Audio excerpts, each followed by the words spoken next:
আসসালামু আলাইকুম রহমতুল্লাহ বরকাত।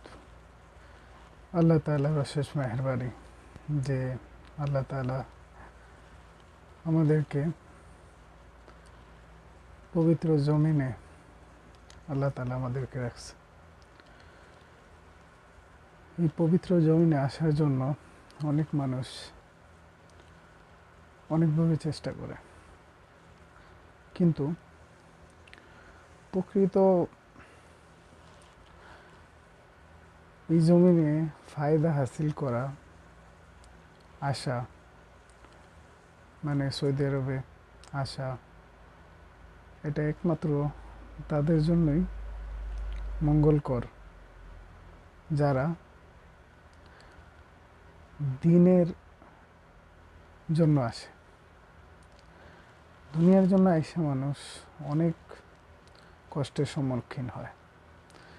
আমার চোখের দেখা অনেক মানুষ এরকম আছে যারা অনেক কষ্টের সম্মুখীন হইতেছে, অনেক কষ্টে আছে।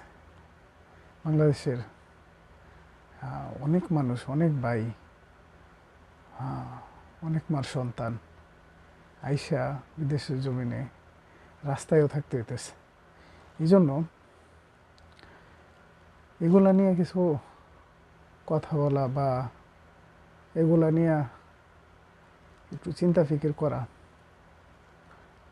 প্রবাসে যারা আসবেন, বিশেষ করে মিডল ইস্টে বা সৌদি আরব, একটু চিন্তা ভাবনা কইরা, একটু যাচাই কইরা, একটু যাই না তারপরে আসা।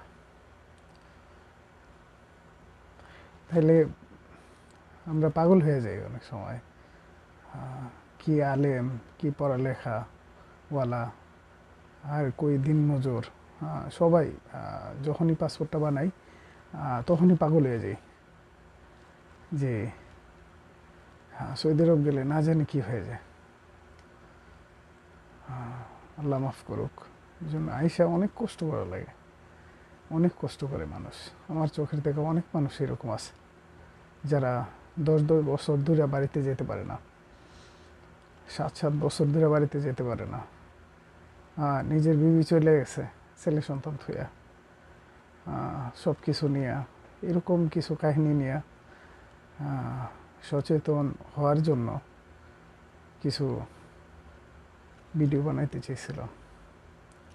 দেখি ইনশাআল্লাহ আল্লাহ চায় যদি আপনাদের সামনে তুলে ধরবো।